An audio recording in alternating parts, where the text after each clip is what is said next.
خلوت گئے حضرت حافظ محمد ضامن شہید رحمۃ اللہ. کب شہید ہوئے تھے؟ 1857 عیسوی میں، یعنی 1274 عیسوی.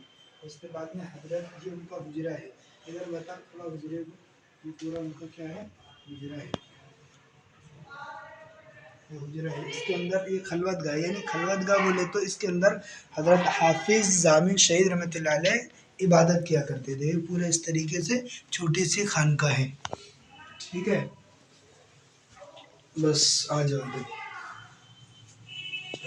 اب اس کے بعد میں دیکھو، یہ حضرت حافظ محمد ضامن شہید رحمۃ اللہ علیہ، حضرت حافظ ضامن شہید رحمۃ اللہ علیہ، یہ ان کی کیا ہے؟ شہادت کے بارے میں ہے کہ 1274 عیسوی میں ان کی جو ہے تو شہادت ہوئی تھی. پھر اس کے بعد میں یہاں پر یہ جو ہے شیخ العرب والعجم سید الطائفہ حضرت حاجی امداد اللہ تھانوی مہاجر مکی رحمۃ اللہ علیہ، ان کے بارے میں پوری چیزیں لکھی ہوئی ہے. یہ ان کی خلوت گاہ ہے، سید الطائفہ حضرت حاجی امداد اللہ تھانوی مہاجر مکی رحمۃ اللہ علیہ کی. یہ اندر سے اس طریقے سے آؤ اندر آؤ. یہ اندر آپ دیکھ رہے ہیں اس طریقے سے پرانی ہے پوری، مطلب اسی زمانے سے جس طریقے سے ہے.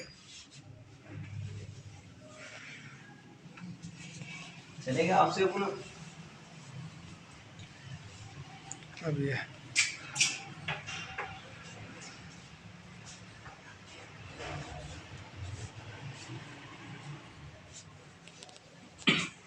خانقاہ امدادیہ اشرفیہ تھانہ بھون کا تعارف.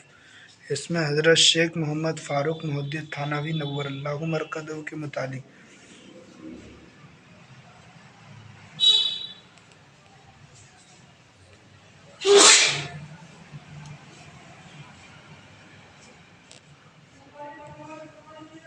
ادھر یہ مسجد بنی ہوئی ہے زبردست انداز میں، ماشاء اللہ.